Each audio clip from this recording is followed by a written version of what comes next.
नमस्कार साथियों।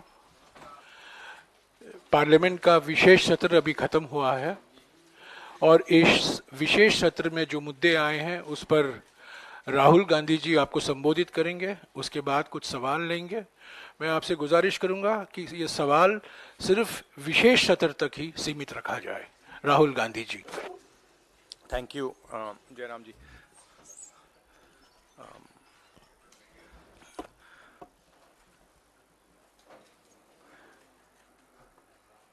कुछ दिन पहले पार्लियामेंट का स्पेशल सेशन अनाउंस हुआ और काफ़ी फैनफेयर से पुरानी पार्लियामेंट बिल्डिंग से नई पार्लियामेंट बिल्डिंग में ट्रांजिशन हुआ।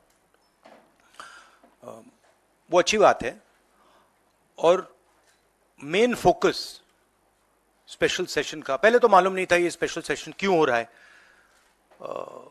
स्पेक्यूलेशन काफ़ी हुआ और फिर पता लगा कि इसका मेन फोकस महिला आरक्षण है।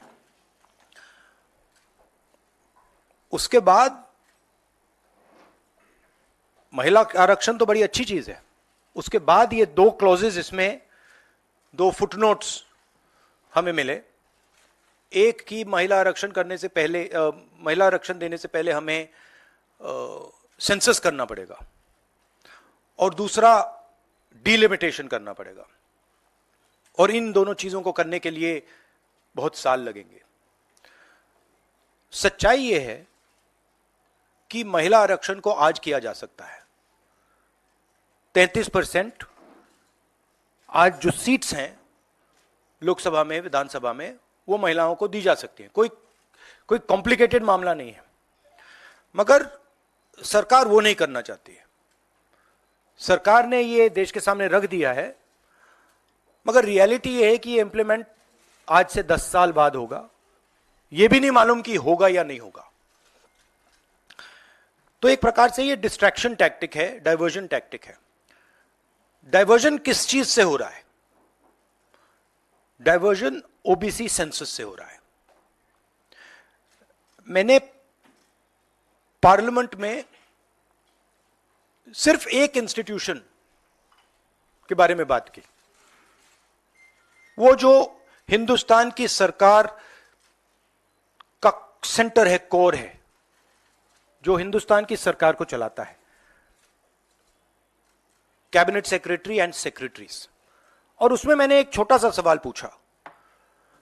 प्रधानमंत्री कहते हैं कि वो ओबीसी के लिए बहुत काम कर रहे हैं। अगर प्रधानमंत्री इतना काम कर रहे हैं तो 90 लोगों में से सिर्फ 3 लोग ओबीसी कम्युनिटी से क्यों हैं? पहला सवाल। दूसरा सवाल, मैंने यही एनालिसिस बजट को देख के की कि भैया पूरा हिंदुस्तान का बजट क्या है और ये जो ओबीसी ऑफिसर्स हैं ये इस बजट में से कितना कंट्रोल कर रहे हैं और क्या कंट्रोल कर रहे हैं। आदिवासी क्या कंट्रोल कर रहे हैं, दलित क्या कंट्रोल कर रहे हैं। ओबीसी हिंदुस्तान के 5% बजट को कंट्रोल कर रहा है, ओबीसी ऑफिसर्स। तो मुझे बात समझ नहीं आ रही है। प्रधानमंत्री हर रोज ओबीसी की बात करते हैं, ओबीसी प्राइड की बात करते हैं, मगर ओबीसी के लिए किया क्या? अब जब मैंने ये बात बोली, उनका रिस्पॉन्स बड़ा इंटरेस्टिंग है। वो कहते हैं कि लोकसभा में हमारा रिप्रेजेंटेशन है। लोकसभा में रिप्रेजेंटेशन का क्या लेना देना है? मैं कह रहा हूं कि बजट डिसीजन जो लेते हैं, जो बजट को ऑफिसर्स हैं, जो बजट को कंट्रोल करते हैं, 5% ओबीसी निर्णय ले रहे हैं। और मैंने सिर्फ यह सवाल पूछा, क्या हिंदुस्तान में ओबीसी की आबादी 5% है? यह मैं जानना चाहता हूं। अगर 5% है तो फिर वो ठीक है, उसको मैं एक्सेप्ट करने के लिए तैयार हूं। मगर अगर वो 5% से ज्यादा है तो मुझे यह पता लगाना है, और एक बार मैं मन बना लेता हूं, मैं छोड़ता नहीं हूं, मुझे यह पता लगाना है ये ओबीसी हिंदुस्तान में कितने हैं और जितने हैं उतनी भागीदारी इनको मिलनी चाहिए। अब आप किसी लोकसभा में किसी भी एमपी से पूछ लीजिए, लोकसभा को टेंपल ऑफ डेमोक्रेसी कहा जाता है। आप किसी भी बीजेपी के एमपी से पूछ लीजिए कि वो कोई डिसीजन लेता है, कोई कानून बनाता है, कोई कानून बनाने में भाग लेता है, किसी से भी पूछ लीजिए, बिल्कुल नहीं। ना कांग्रेस का एमपी इस लोकसभा में, ना बीजेपी का एमपी, ना कोई और इंडिया का एमपी कोई डिसीजन लेता है। मतलब एमपीज को जैसे मंदिर में मूर्ति होती है वैसे मूर्तियां बना रखी हैं और ओबीसी की वहां पे मूर्तियां भर रखी हैं, मगर पावर बिल्कुल नहीं है, देश को चलाने में कोई भागीदारी नहीं है। यह सवाल मैंने उठाया है कि क्या, और हर ओबीसी युवा को यह समझना है कि क्या आपको इस देश को चलाने में भागीदारी मिलनी चाहिए, हां या ना। अगर मिलनी चाहिए तो क्या आपकी आबादी 5% है, हां या ना, यह सवाल है। और डिस्ट्रैक्शन इस बात से हो रहा है, बीजेपी को ये जो 2 पॉइंट्स हैं, महिला आरक्षण वाले, डिलिमिटेशन और सेंसस, इनको हटा देना चाहिए और एकदम महिलाओं को जो इज्जत मिलनी चाहिए, जो रिस्पेक्ट मिलनी चाहिए, जो भागीदारी होनी चाहिए, उनको एकदम वो कर दें। और कास्ट सेंसस का जो हमने डेटा निकाला था उसको पब्लिक कर दें, तो सारे हिंदुस्तान के ओबीसी युवाओं को पता लग जाए वो हैं कितने, और नया सेंसस कास्ट बेसिस पे करें। Thank you. और प्रधानमंत्री को अपने अगले भाषण में यह कहना है, यह समझाना है देश को कि हिंदुस्तान के सबसे जरूरी 90 अफसर जो हैं उनमें से सिर्फ 3 ओबीसी क्यों हैं। यह मेन सवाल है, और मैंने दलितों और आदिवासियों की बात ही नहीं की अभी। अंग्रेजी में कह देता हूं। The BJP came up with the idea of a special session.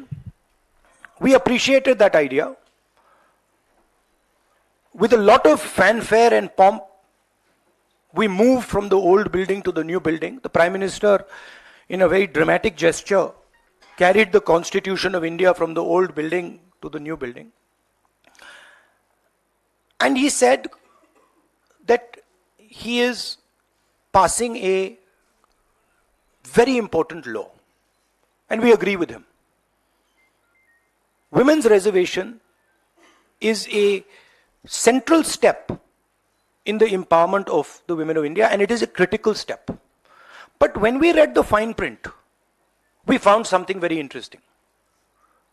2 little subtexts were there. Number 1, this will be done after delimitation. Number 2, this will be done after census. What it means is this bill will be implemented a decade from now. It is not going to be implemented today, and every woman in India should understand this. It is not going to be implemented today, it's going to be implemented, if it is implemented, 10 years from now. So this is a diversionary tactic. It's a way of making everyone's attention move away. The question is, what are they moving away from? And the answer is the caste census. And I'd like to explain why. In my research for my speech, I looked at how many officers in the government of India, the senior most officers are secretaries, how many secretaries in the government of India come from the OBC community, how many come from the Dalit community, how many come from the tribal community. And I was shocked to find that 5% of the secretaries of the government of India, 3 officers in the government of India secretary level are OBC first. And then I asked another question, what budget do they control? And they control 5% of the budget. OBCs, Dalits, tribals, all put together control 6% of the budget. Tribals control 0.1 something of the budget. So this is a shocking finding. And I said this in Parliament. My point being that are the OBCs 5% of India? Is that the amount of participation we want of the OBC community? So the central question is, how many OBCs are there in India? How many different communities are there in India? If we want to distribute power to the people of India, we have to know this number. Otherwise, we are working without data. And so I placed this on the floor of the House and I said, look, please tell us how many OBCs. We have the data. I know, because the government of India has already done the census and all this data is available. Why is the Prime Minister not releasing this data? And second, what is this delay in this census? The caste census should be done now, and the last caste census data should be released at once. Now, what was the BJP's answer? Very interesting answer. That it doesn't matter how many OBCs are in the government of India. What matters is that we have MPs and MLAs who are OBC. No, that's not the point. Because you can ask any MP or any MLA how much they participate in lawmaking, how much they participate in how the money in India is spent, they will tell you there's no participation. So it is almost as if they keep placing these OBC MPs into the Vidhan Sabha from one side and taking away the real power of the OBCs from the other side. And as the Prime Minister keeps saying, he's an OBC leader, I want him to explain why only 3 OBCs are there in the government of India. And why the OBC community, which is the backbone of this country, is responsible for only 5% of the budget. They've not been able to answer this question. In fact, when I said it, I saw in their face the panic. Because this is the truth. This is what they're trying to distract India from. The fact that the large mass of Indian people do not have any power.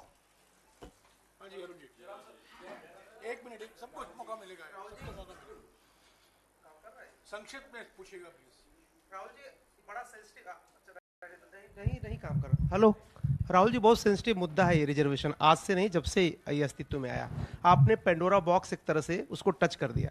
आप कल ये बात कह चुके अपनी speech में कि भाई ये दो सरकार तो नहीं दे रही, सरकार ने तो पास करा दिया बिल। अब सवाल उठता है आपका, क्या आप आगे चल के सरकार में भी, जैसे सेक्रेटरीज हैं, सरकार में भी और महिला आरक्षण में भी ओबीसीज के लिए अलग से व्यवस्था करने वाले? देखिए, सिंपल बात, स्टेप बाय स्टेप करना है।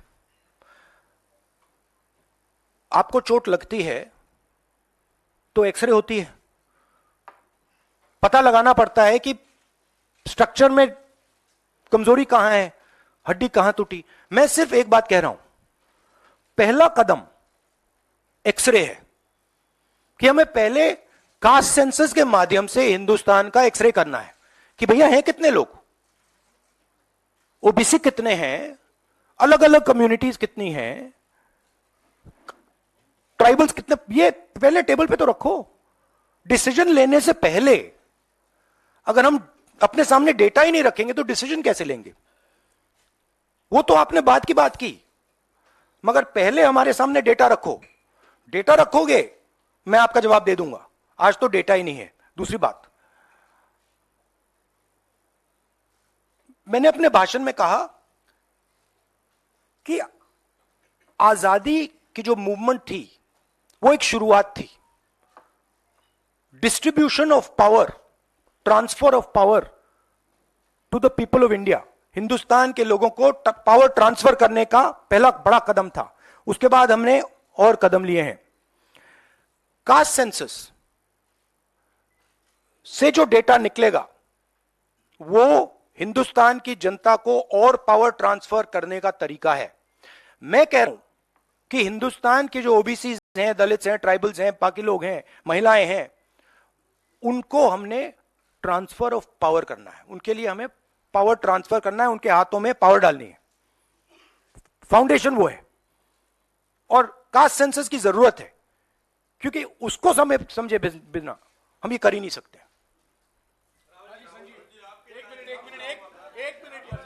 हाँ, एक मिनट प्लीज, अरे रमन जी रुक जाओ प्लीज। हाँ, वन सेकंड। हाँ, देखो, हमारे समय जितने भी थे सही रिप्रेजेंटेशन होना चाहिए। हमारे समय कम था, वो भी खराब है। इनके समय कम था, कम है, ये भी खराब है। हम चेंज चाहते हैं, ठीक है। मेरा कहना है कि जब मैंने ये आंकड़ा देखा मैं हिल गया। मैं बिलीव नहीं कर सकता था कि 90 सेक्रेटरीज में से 3 ओबीसी के हैं। मैं शॉक हो गया, मैं हैरान हो गया, ये क्या हो रहा है। और इसको बदलना है।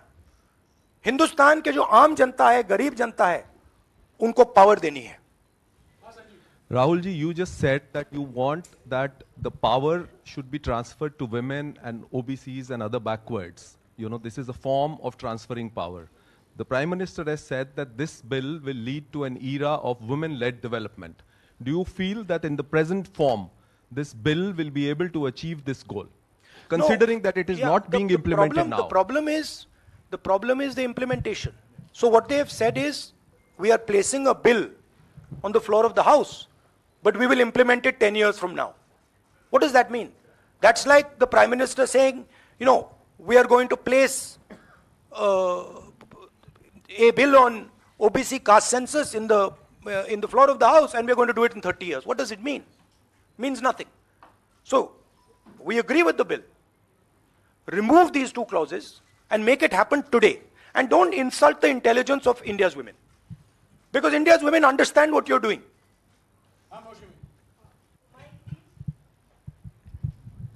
राहुल, क्योंकि स्पेशल सेशन की बात हो रही है, बहुत शॉकिंग एक वीडियो जो वायरल हो रहा है, उसमें रमेश बिदूरी साहब फ्लोर ऑफ द हाउस में एक स्पीच दे रहे हैं, जिसमें वो दानिश अली साहब को ऑन रिकॉर्ड, मतलब माइक पे आतंकवादी कहते हैं, मुल्ला कहते हैं और कई शब्दों का इस्तेमाल करते हैं जिनका हम प्रयोग नहीं कर सकते। तो इस तरह का व्यवहार जब संसद के भीतर हो रहा है, किस तरह से आप इसको देखते हैं? देखिए, वो और पार्लियामेंट का इशू है, उसमें मैं ये स्पीकर की जिम्मेदारी है और ये पार्लियामेंट्री प्रोसेस चलता है, इस पे मैं यहाँ पे कमेंट नहीं कर सकता हूँ। बट मैं कंप्लीट नहीं हुआ, कंप्लीट नहीं हुआ। राहुल जी, आप बहुत महत्वपूर्ण सवाल उठा रहे हैं, एक तो देरी का, दूसरा ओबीसी के कोटे की मांग कर रहे हैं। सवाल यह है कि 2010 में जब यूपीए के समय में बिल आया था, तब अगर यही कोटा जो आज कांग्रेस मांग कर रही है अगर दे दिया होता तो ये कानून शायद 10 साल पहले बन जाता।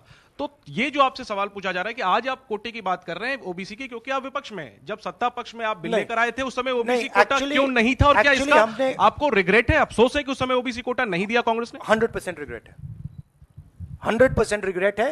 वो उस टाइम कर देना था और इसको हम करके ही छोड़ेंगे। राहुल जी, एक minute Mr. Gandhi, what has changed since 2010 to now that you have shifted your stance on OBC subquota? We have not shifted our stance. You're maybe not well informed. We are the party that did the caste census. We carried out an entire census getting caste data. We didn't release it at the time. There was a discussion, internal discussion. We should have released it at the time, and it should be released now. There is no change in our view on this. Yes, sir.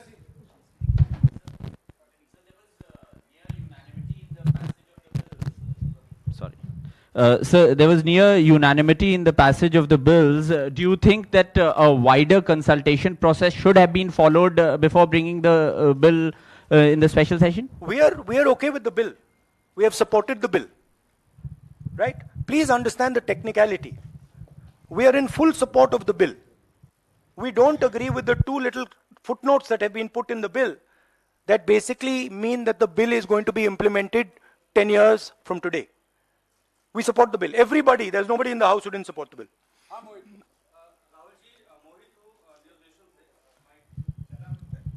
Rahul ji, मेरा सवाल यह है कि जब भी आप कोई issue उठाते हैं तो आप लोग, खासतौर पे राहुल जी, आपके ऊपर, आपके परिवार के ऊपर और आपकी पुरानी सरकार के ऊपर पर्सनल अटैक किए जाते हैं, आप लोगों के ऊपर अटैक किया जाता है। आपने ओबीसी का मुद्दा उठाया, आप लोगों के ऊपर अटैक किया गया। और उसके बाद अब बेबाकी से आपने बोला भी कि मैं रिग्रेट करता हूं कि हमारी सरकार में इसको शामिल कर लिया जाता तो बेहतर होता। आखिर सरकार की क्या मंशा है? 6 महीने के बाद लोकसभा चुनाव है, 5 राज्यों में विधानसभा चुनाव है, सरकार की क्या मंशा है कि ऐसे वक्त में बिल लाया गया, पास करा लिया गया, डिलिमिटेशन और परसिमन की कोई बात नहीं हुई? नहीं, मुझे, जैसे मैंने कहा, मुझे लगता है कि ये एक डिस्ट्रैक्शन टैक्टिक है और 2 मुद्दों से बीजेपी घबराती है, डिस्ट्रैक्ट कराना चाहती है और ये रिलेटेड हैं। एक है अदानी जी, जो देश का पूरा धन अपने हाथों में कॉन्सेंट्रेट कर रहे हैं, और दूसरा कास्ट सेंसस। तो ये रिलेटेड चीजें हैं और इन दोनों बटन को जब मैं दबाता हूं, जैसे यूं दबाता हूं, बीजेपी एकदम जंप करती है। तो क्यों करती है? क्योंकि वो जो ओबीसी कम्युनिटी है, सचमुच में उनको पावर नहीं देना चाहती है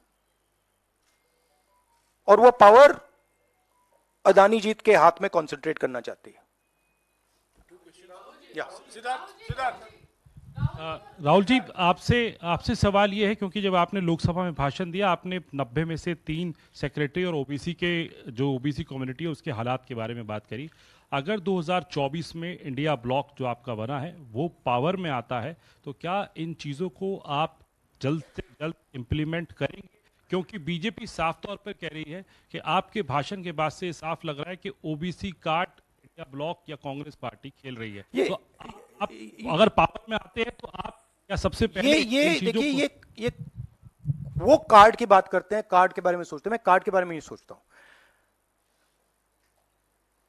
मैं जो हिंदुस्तान की जनता है उनको एम्पावर करना चाहता हूं और अगर मुझे दिखे कि ओबीसी कम्युनिटी जो है